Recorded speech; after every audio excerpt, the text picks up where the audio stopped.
7 munud o'r gêm wedi chwarae. Sean Edwards yn codi'r bel i fewn i'r cwrdd Cosby pened allan gan Horan. Cyfle fan hyn i Chaplin! Joe Chaplin! Dim gobaith i John Danby! A mae Porthmadog ar y blaen.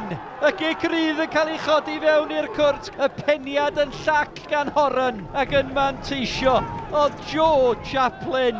Troed chwith Bacare, troed dde Declan Poole. Bacare! Heibio'r mur. Munud a hanner barodd mantais Porthmadog.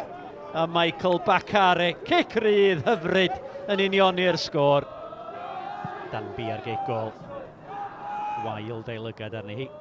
Cyffyrddiad bach at Bacare, Bacare yn gry. Bacare, mae Owens yn y canol, mae Wild yn y canol, mae Poole yna hefyd i Ceicona. Bacare, creu y lle am y croesiad ac i gefn y rwyd gan Mike Wild. Mi oedd hi mor hawdd â hynny. Rhediad cry gan Michael Bacare. Ac yna'r croesiad a'r cyffyrddiad yn un hawdd i Mike Wild. Dyma Chaplin. A J. Owen i fewn at Mike Wild, Wild at Bacare, Bacare, Bacare, codi'r bel at y postyn, pella nôl i fewn yn erbyn y postyn gan Ryan Wignall. Mi oedd yr ongl yn un lem. Mi gafodd Ryan Wignall gyffyrddiad ar honna, dihangfa i Porthmadog. Edwards, crymanu ryd y pwysau ar y golwr. Peniad allan nôl i fewn gan Lewis, Chaplin ar ei holi, dan bwysau gan Bacare. Dyma Edwards, allai godi'r bel nôl i fewn i'r cwrt. O, Edwards creu y lle i gael y croesiad i fewn. Y peniad gan Chaplin! A Williams oedd ar y postyn pella. Methu taro'r targed.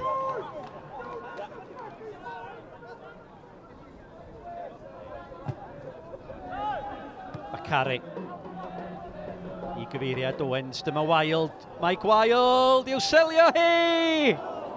Cyfle clir i Mike Wild. Nathan Wolff. Godi'r gic gornel i fewn i'r cwrt Cosby. Horan ar peniad! George Horan, y capten. A dyna selio'r fuddugoliaeth. George Horan yn codi'n uwch na pawb. Dim gobaith i harfu yn y gol. You know, it was like it was their cup final. It's a huge game for them. I could see that in their demeanour, their body shape. You know, the way they carried themselves before the game when they come here. I could see they were here for a game, and they were never out of the game. You know, until George puts a third goal in. So fantastic credit to Porthmadog. You know, I thought they were fantastic on the day. Pitch was very, very difficult. The wind disappeared. Second half, you know, they had a hurricane first half, and we managed to get our noses in front, and then you know that wind died away in the second half. So you know, sometimes it works for you, sometimes it works against you, but. You know, a little bit more quality, which I've just said to the lads there then, you know, you've got a team that are coming to have a go at you. It's a cup match, so they're not worried about, you know, goal difference or anything, so they're going to leave themselves wide open. You've got to exploit that. You have to show quality when you win the ball back because, you know, it could have been 7, 8, 9, 10 in the second half, you know, if they're just a little bit more quality, a little bit more pride in your finishing. Thomas, nathoch chi'n gwneud ti'n hawdd iddyn nhw gwbl na ddo? Na ddo. Maen nhw'n dîm cry ofnadwy a really very physical side, so nath ni weithio'n galad i trio stopio'r corners a long throw-in gyda nhw. Nath ni'n dda, ond oedd y goals bach yn cheap, fel sy'n ni ddweud. But you're proud of your players? I'm extremely proud of the boys today. I just said that to them there at the end. They can take a lot from it, but it's important that we learn from this experience really, and you know we know where we're at and we know where we want to get to, and hopefully today will be you know, a setting stone for us going forward.